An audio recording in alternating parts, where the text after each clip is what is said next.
네, 안녕하십니까. 125회 정보관리 2교시를 맡은 조윤욱 교수입니다. 제가 이번 시간에는 2교시 문제를 설명드리겠습니다. 그래서 ISMP가 그 최근 ISP에 이어서 관련된 그 문제가 나왔고요. 지금 뭐 이거는 기본 토픽이라서 중요한 계속 강조됐던 토픽으로 볼 수 있습니다. 그리고 또 이번에 보시면 이제 EVM이 나왔습니다. 최근 관리 쪽에 연이어서 나왔던 계산 문제이고 이번에는 이제 계산과 더불어서 이제 위험에 대한 대응 방안까지 이제 관리적인 방안을 제시하는 문제로 출제가 되었습니다. 그리고 3번에 보시면 이제 CA 쪽에 상호 연결망, 개념 구조, 종류, 토로스 구조 이렇게 좀 문제가 나왔는데 좀 접근하기 좀 어려웠던 문제로 좀 볼 수 있을 것 같습니다. 그리고 4번은 이제 TOC, TOU가 나왔습니다. 마찬가지로 이제 CQ 코딩 쪽에 시간 상태에 대한 그런 가이드의 한 부분인데 이 부분도 사실은 좀 시큐어 코딩 전체적인 부분에 있어서는 좀 많이 봤지만 그 실제 시간 상태에 대한 부분까지는 좀 깊이 있게 좀 봤던 부분이 좀 생소한 부분으로 여겨지는 부분이 볼 수 있고요. 5번에 이제 EMP 공격이 좀 나왔습니다. 이 부분은 이제 1교시의 그 드론에 이어서 좀 더 심도 있는 그런 공격에 대한 내용과 그런 방어 기술까지 이렇게 제시했던 문제를 볼 수 있습니다. 그리고 6번은 계속적으로 이제 테스트에 대한 부분이 나왔고 블랙박스, 화이트박스에 대한 그런 기본 토픽으로 나온 걸 볼 수 있습니다. 1번부터 설명드리겠습니다.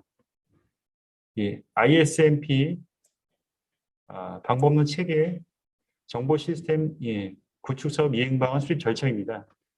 이 부분은 최근에 이제 소프트웨어 산업진흥법 개정과 더불어서 현재 이제 프로젝트의 개발자의 어떤 품귀 현상 그리고 이제 생산성 저하 그리고 납기에 대한 어떤 지연 문제 등의 여러 가지 이제 상황 속에서 발주 기관과 그 발주자와 이제 수행자 간의 그런 여러 가지 이제 관계에 대한 부분들을 고려해서 이제 ISMP가 좀 나왔다고 볼 수 있습니다.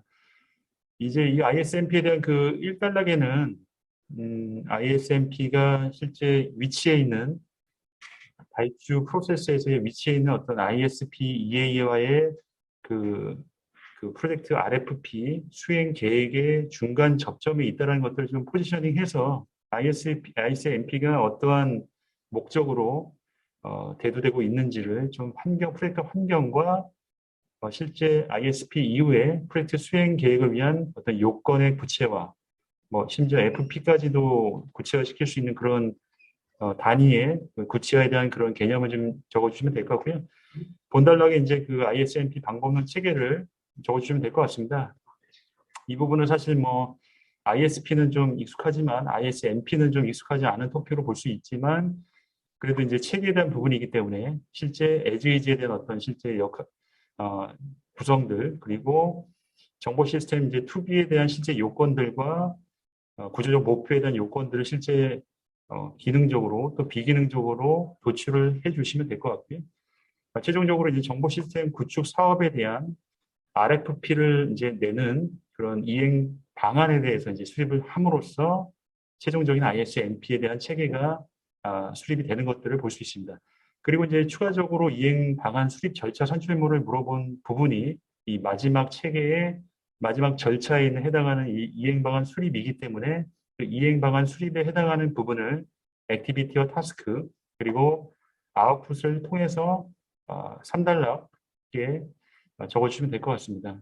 5가지의 실제 액티비티를 통해서 이 산출물들 중요한 부분이 이제 RFP가 이제 나오게 될 텐데 이 앞뒤로 해서 이제 어떤 평가 결과의 범위와 평가 기준을 통해서 최종 업체 선정과 수주를 위한 세부 수행 계획이 나온다는 것들을 적어주시면 될 것 같습니다. 마지막에는 이제 실제 기본적으로 요구사항 상세와 그리고 사업 규모 예산 객관화 산정을 위해서 필요한 부분들 그리고 과업 변경 최소화를 통해서 소프트웨어 산업의 발전으로 이어지는 것들을 마지막에 서술해 주시면 될 것 같습니다. 2번입니다. EVM입니다. 이 부분은 이제 많이 나왔던 부분이기 때문에 많이 좀 준비를 하셨고 그런 부분인데 일단 분석에 대한 부분이 실제 예시 항목을 측정 요소를 통해서 나오고 있습니다. 이 부분들은 실제 예산이 나오지는 않았지만 측정 요소와 분석 요소를 통해서 실제 EVM 계산의 수식을 통해서 제시된 이 측정 요소를 분석까지 설명을 해주시고요. SPI, CPI를 통해서 실제 일정이 지연되고 원가가 절감되는 것들을 풀어서 EVM 분석에 대한 결과를 제시해 주시면 될 것 같습니다. 그리고 부정적인 위험 대응 방법이 나와 있습니다. 대응 방법이기 때문에 많이 알고 계시는 아트마에 해당하는 회피 전과 완화 수용에 대한 부분들로 방법이 있다는 것들을 제시해 주면 될 것 같고요. 그리고 이제 일정과 비용에 대한 부정적인 위험 대응 방안을 예시로 설명하는 부분입니다. 실제 그 위험 요소에 대한 부분도 있고 거기에 대한 대응 방안이 같이 나오는데 이 부분은 이제 그 보엠의 10대 위험 목록입니다. 이 부분을 토대로 해당하는 일정과 비용에 대한 것들을 좀 더 간추려서 해당하는 내용에 대한 대응 방안을 예시로 설명을 해주시면 될 것 같습니다. 이 부분은 이제 마지막에 이제 지금 실제 앞서도 ISMP와 좀 이어지는 부분이겠지만 프로젝트 환경에 있어서 현재 개발자의 부족 부분, 그리고 이제 코비드 19에 대한 부분, 그리고 이제 생산성 향상을 위해서 뭐 여러 가지 도구나 협업, 원격 근무를 통해서 이제 일정 단축과 원가 절감을 할 수 있고, 그를 통해서 이제 프로젝트 성공을 이끌 수 있다는 것들을 분석과 방안, 그리고 이제 실제 재현까지 이어질 수 있는 것들을 제시해 주시면 가산 점수가 부여될 것 같습니다. 3번입니다. 병렬 처리 시스템의 상호 연결망, 토러스 구조에 대한 부분입니다. 이번 CA의 문제로 출제되었고요. 이거는 이제 병렬 컴퓨팅에 대한 성능 극대화, 분산 처리 컴퓨팅, 분산 컴퓨팅의 환경에 대한 내용으로 좀 기본 토픽으로 출제가 되었음을 볼 수가 있습니다. 기본적으로 이제 상호 연결망은 이제 여러 개의 처리 요소를 가진 병렬 처리 시스템에서 처리 요소와 기억 장치 간의 연결하는 네트워크 구조이기 때문에 기본적으로 이제 정적 상호 연결망과 동적 상호 연결망으로 구성이 됩니다. 그래서 직접 연결되는 어떤 정적인 구조와 범용적인 어떤 스위칭이나 어떤 중계기를 통해서 연결하는 동적 상호 연결망이 나눠지고요. 종류에 대해서 세부적으로 다 구성을 하고 구성도까지 제시해 주시면 좋은 점수가 이어질 것 같습니다. 그리고 토러스 구조입니다. 이 부분은 실제 정적 상호 연결망의 메쉬에 해당하는 것들을 변형한 구조인데 행과 열에 대한 부분을 이제 엔드 포인트에 대한 부분은 이제 서클 원형 구조로 이제 연결을 시켜서 이제 메쉬와 원형이 혼합된 구조로 확장이 용이하다라는 것들, 성능과 확장이 용이하다는 것들을 적어주시면 될 것 같습니다.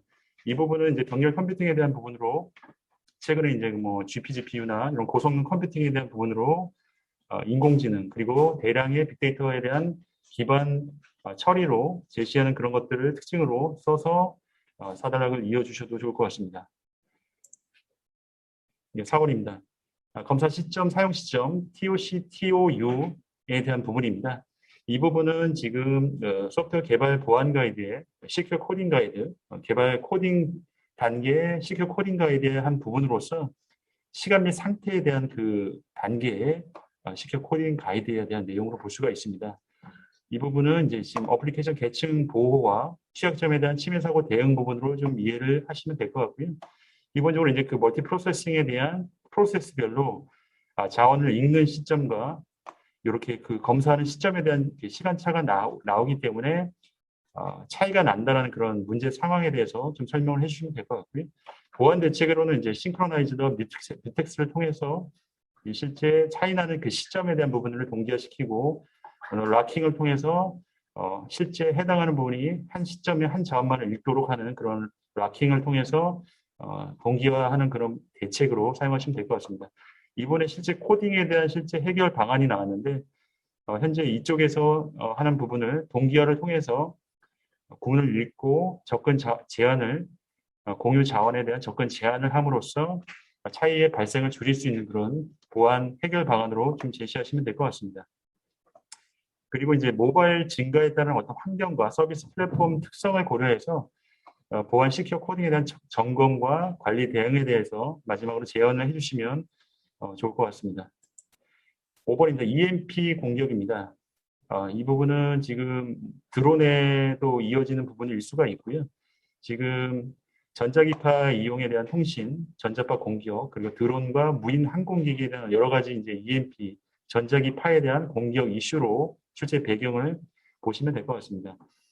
HEM의 원리입니다. 실제 EMP에 대한 부분을 정의를 해주시고, 이 HEM은 이제 그 고고도 EMP 공격입니다. 그래서 이제 지상에서 한 3, 40km 대역에 속하는 그 벤 앨런 대역에 따라서 이제 이렇게 그 복사에 대한 부분이 실제 굉장히 강한 것들을 이용해서 HEM 하는 그런 원리로 이해하시면 될 것 같습니다. 그래서 강력한 EMP의 복사 대역을 통해서 고고도에서 전자파를 쏴서 공격하는 그런 방식으로 이해하시면 될 것 같습니다. 그래서 구분해 보시면 이제 그 라이트닝 부분, 그다음에 이제 핵을 이용한 핵 EMP, NEMP죠.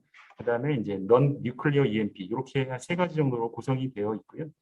마지막으로 이제 그 방호 방안에 대해서는 실제 그 위협별입니다. 그 위협에 해당하는 그 복사성 위협, 실제 그 복사 대역에 대해서 공기 중에서 이제 복사되는 그 위협에 대한 부분으로 뭐 펄스 차단이나 자기 차폐에 대한 부분이 있고요.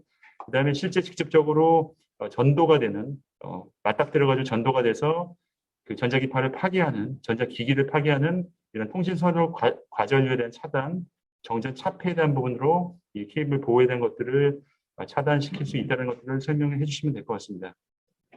마지막으로는 이제 그 실제 이게 그 클라우드나 이런 여러 가지 그 인터넷 서비스에 대한 부분들로도 기결이 될 수가 있는데 지금 블랙아웃에 대한 대규모 정전 사태에 해당하는 것들을 여기서 야기시킬 수가 있습니다. 그래서 동합 전산센터나 그 DR에 해당하는 것들을 실제 방호 체계나 EMP 방호 시설을 통해서 그 DR에 대한 부분, 블랙아웃에 대한 부분을 기업이나 사회, 국가 차원에서 대규모적으로 절차적으로 방어 체계를 구축할 수 있다는 것들을 그려주시면 좋을 것 같습니다. 마지막 문제입니다. 블랙박스, 화이트박스 시험 기법입니다. 이 부분은 실제 관리의 단골 테스트 중에서도 블랙박스와 화이트박스 기법으로 보시면 될 것 같습니다. 이 부분은 실제 뭐 명세 기반, 구조 기반으로 또 같이 일맥상통하는 부분이고요. 블랙박스는 지금 동등값, 뭐 경계값, 의사결정, 유스케이스, 페어와이즈에 해당하는 것들을 개념을 설명해 주시고 개념도까지 충분하게 기법을 설명해 주시면 좋을 것 같습니다. 그리고 3단락에도 이어서 화이트박스에 대한 시험 기법에 대해서 구문 커버리지, 결정, 조건 결정, MCDC 이것들을 쭉 나열해서 마찬가지로 개념도까지 설명을 해주시면 될 것 같습니다.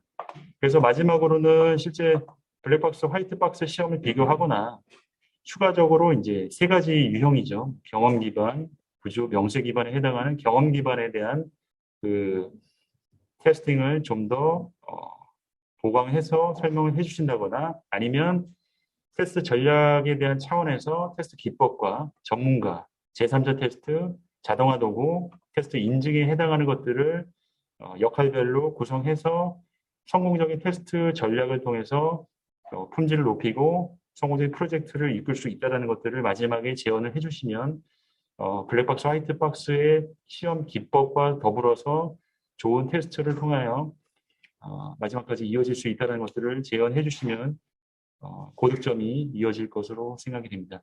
자, 이상으로 정보관리 2교시 기출 특강을 마치겠습니다. 감사합니다.